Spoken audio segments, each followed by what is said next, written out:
And what was this moment when somehow you get or it get you inspired to get you started? Do you recall one specific moment?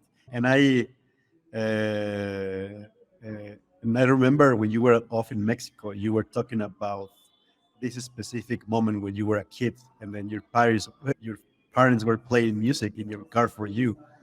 Yeah. Uh, can you let us know more about that moment? Yeah, for sure. I would say it's probably depending on different moments in my life. And as you just mentioned it, when I was a kid, as a matter of fact, actually my parents were not musician at all. They were more like music lovers, and we used to listen to mostly classical music at home on Sundays. It was like a tradition for my father to blast some Stravinsky, Debussy on Sundays through the speakers.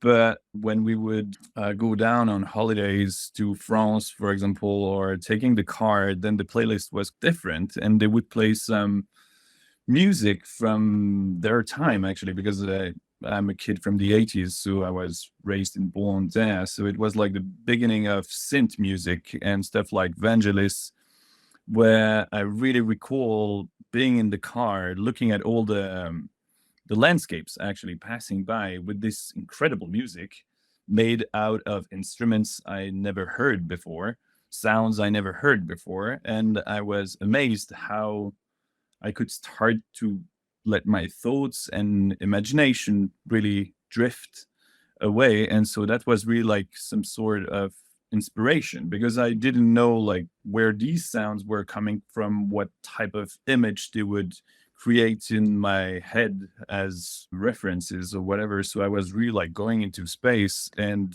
I guess I was first struck there with the power music has on your imagination. And that was probably the first thing. And then I really thought, okay, damn, I really want to know how to do this. Then, of course, my parent put me to a music school, but it was very classical. And after 2 years, I started Kung Fu. So I didn't really keep on doing that. But after that, like during early teenage years, I went to music back again.